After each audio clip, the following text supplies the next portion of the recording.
O Senhor esteja convosco. Ele está no meio de nós. Proclamação do Evangelho de Jesus Cristo segundo Lucas. Glória a vós, Senhor. Naquele tempo disse Jesus: Ai de ti, Corazim, ai de ti, Betsaida, porque se em Tiro e Sidônia tivesse sido realizados os milagres que foram feitos no vosso meio, há muito tempo teriam feito penitência, vestindo-se de cilício e sentando-se sobre cinzas. Pois bem, no dia do julgamento, Tiro e Sidônia terão uma sentença menos dura do que vós. Ai de ti, Cafarnaum, serás elevada até o céu? Não, tu serás atirada no inferno. Quem vos ouve, a mim escuta, e quem vos rejeita, a mim despreza. Mas quem a mim rejeita, rejeita aquele que me enviou. Palavra da salvação. Glória a vós, Senhor. Podemos nos assentar. Meus queridos irmãos, irmãs, esse dia nos convida a fazer memória da nossa evangelização também aqui no nosso solo brasileiro. Do nosso calendário litúrgico, nós celebramos os protomártires de Roma, que são aqueles primeiros mártires que derramaram o seu sangue ao professar a fé no Senhor ressuscitado, lá nas primícias da Igreja. No dia de hoje nós celebramos os nossos protomártires, que já não é mais lá no início da Igreja, mas já é uma fé amadurecida, uma fé que já é, possamos dizer assim, milenar, de tantos anos que se passaram.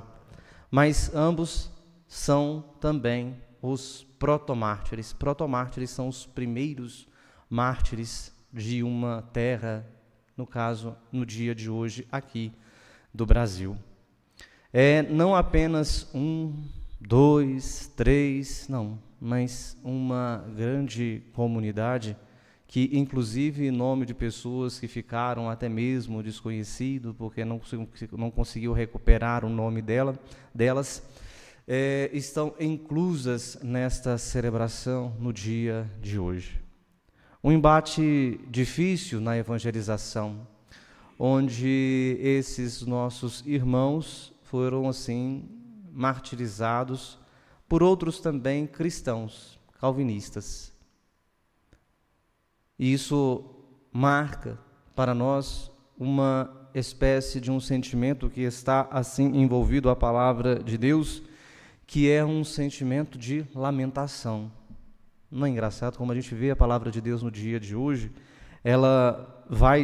Jesus está ali também lamentando com algumas cidades, Corazim, Betsaida, Cafarnaum, 3 grandes cidades de seu tempo. Mas Jesus está ali levantando o seu ai contra elas, porque elas não receberam, assim, um anúncio. E por meio de quem elas não receberam? Por meio daqueles que foram enviados a ela. Os mártires são sempre esses homens que dão testemunho da fé, derramam seu sangue, porque eles são primeiramente enviados a dar testemunho desta fé.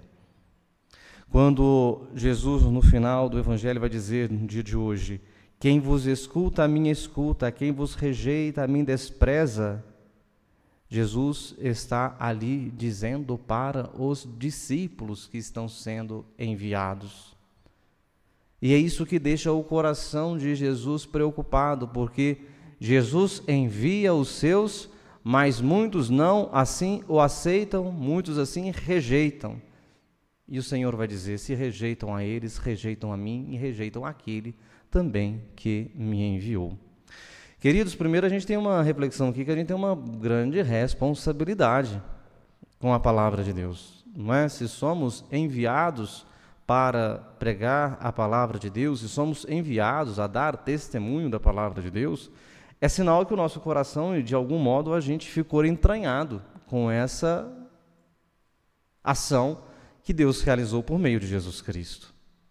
Então, a primeira coisa que nós olhamos para esta Eucaristia é o desejo também da gente vincular cada vez mais a história da nossa vida com essa história que passou já tantos séculos. Mas, independente deste tempo grande que passa ao longo da história, parece que é hoje, não é? A missa tem essa graça, a gente recebe essa graça da Eucaristia, porque o tempo parece que ele vai se dobrando a cada ano que passa, a cada dia que passa, parece que ele se dobra, faz um ponto de inflexão dentro do tempo, e no memorial de Jesus a gente está vivendo aquele dia, o dia da paixão de Jesus, o dia que Jesus derrama seu sangue, o dia que Jesus se entrega também na cruz, depois o dia que Jesus ressuscita. Cada Eucaristia parece que é o tempo que vai se dobrando para este dia que nós estamos assim celebrando, não é? E a gente traz, sobretudo, esse enraizamento dentro desta experiência. Essa experiência também muitas das vezes nós somos chamados a também ter no nosso coração esse outro sentimento, ou melhor, esse mesmo sentimento que é o sentimento da lamentação. A nossa vida também é marcada por esse passo de lamentar-se por não conseguir também corresponder com generosidade àquilo que Deus coloca para cada um de nós. A gente lamenta. Baruque, na primeira leitura, é como se fosse um remorso, a voz de um remorso coletivo. Ele recorda também não de cidades, não de países, como a liturgia no dia de hoje nos permite recordar aqui do nosso Brasil, mas ele recorda de um povo específico, dizendo que este povo não consegue assim, não conseguiu escutar e agora está passando pelo tempo da penúria. Os reis, os príncipes, os sacerdotes, os profetas e até mesmo os antepassados sofreram a ação má de Deus, pois pecaram diante de Deus e desobedeceram. A gente conversava aqui um pouquinho mais cedo e dizíamos, né? Nossa, como é difícil a gente também voltar o nosso coração para obedecer.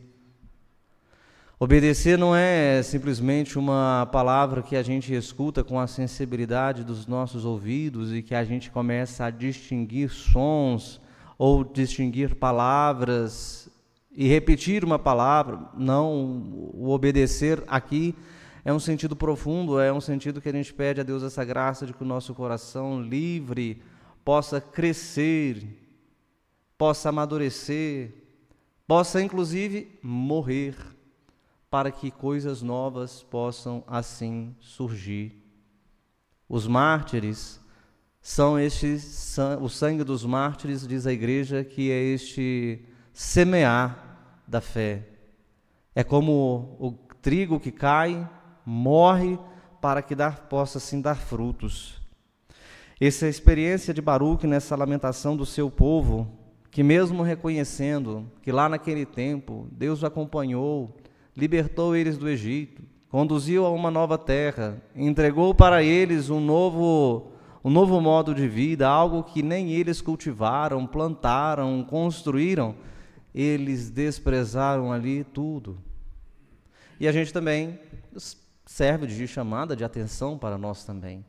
A nossa responsabilidade, nós estamos vivendo numa aliança ainda muito maior, muito mais plena, não é?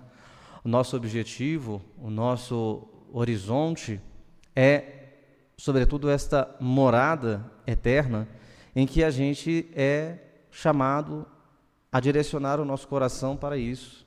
E às vezes fica pesado seguir este caminho, seguir este horizonte, porque temos muitas experiências da desobediência, temos a experiência de um coração que é moldado, forjado na nossa cultura para não escutar, para não obedecer.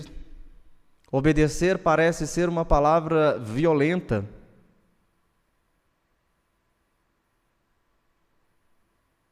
Mas uma escuta atenta da palavra de Deus não é uma escuta de violência. É uma escuta ao contrário, é uma escuta de vida. E por isso que surge a lamentação.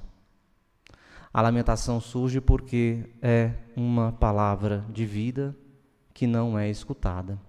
Uma palavra de vida que não é assim colocada em direção a uma conversão, não é direcionada à vida. Por isso que o Salmo também vai dizer que eles estão assim preocupadíssimos, chorosos, pedindo a Deus perdão, suplicando a Deus perdão. E entra a ação misericórdia de Deus aí. Porque mesmo quando a gente adentra dentro desse sentimento, a gente no nosso coração, a gente coloca esta realidade da nossa lamentação, por não termos assim cumprido a palavra de Deus, por não termos assim feito essa palavra que orienta, que é a palavra de vida, mas temos um coração contrito, arrependido e queremos mudar, então Deus também vem em nosso auxílio. A Sagrada Escritura no dia de hoje, essa liturgia dos protomártires do Brasil, é também para dizer para nós que Deus continua a sua misericórdia. Que todo homem, que toda mulher que chega diante de Deus com as suas lamentações, escuta a palavra de Deus e percebe que não conseguiu corresponder à sua palavra de Deus, a palavra de Deus, ele é também chamado a entrar na misericórdia de Deus e tentar de novo reconstruir a história da vida, reconstruir a história da humanidade, né? Hoje nós podemos até dizer que quando a igreja dá alguma palavra, é também uma chamada de atenção. É uma chamada de atenção para primeiro a gente lamentar aquilo que aconteceu, não é? E depois julgar como é que nós podemos assim agir diferente e depois agirmos. Papa Leão XIV falava sobre a encíclica Laudato Si do Papa Francisco e dizia sobretudo sobre o bem da casa comum, da ecologia integral. Uma ecologia integral que ajuda não só a cuidar da planta, do animal, de um ecossistema, mas ajuda a cuidar também da nossa própria ecologia humana, que depois que ela é orientada, depois que ela é alinhada, depois que ela posta no lugar, com os nossos relacionamentos pessoais, de família, com Deus e depois mesmo com a criação, a gente pode pensar um mundo diferente. A gente pode assim plantar e semear um mundo diferente. Hoje podemos dizer, inclusive, que essa é a palavra da igreja, que nos chama a atenção. Ai de ti, Brasil, ai de ti, Minas Gerais, ai de ti, Europa, ai de ti, África, ai de ti, Ásia, ai de ti, Oceania, ai de ti que estão assim voltando e não escutando o clamor do próprio Deus, não estão escutando o clamor da própria criação e estão lançando sobre vocês mesmos um fardo muito pesado. Um fardo muito pesado sobre, inclusive, as futuras gerações. Não tenhamos medo.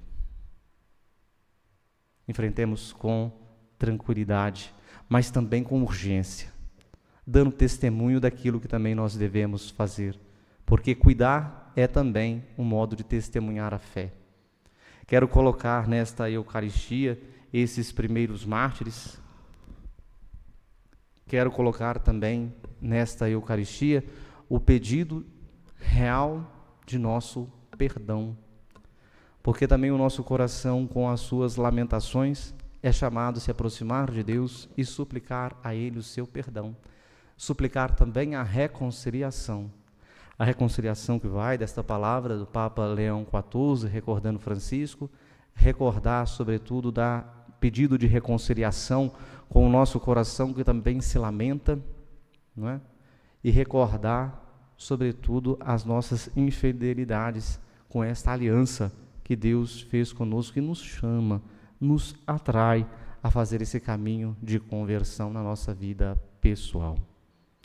Que os protomártires do Brasil nos auxiliem a dar esse testemunho de fé, guardar este testemunho e esta missão amadurecida já depois de tantos anos, depois de tantos séculos, para que agora também a gente consiga dar o nosso testemunho, consigamos dar também um exemplo, sendo luz para o mundo. Louvado seja nosso Senhor Jesus Cristo. Para sempre seja louvado. Não conseguimos fazer nada sozinhos, precisamos urgentemente da graça de Deus. Com o coração contrito, com as nossas lamentações, o nosso pedido também de misericórdia, vamos elevar a Ele os nossos pedidos, nossas preces.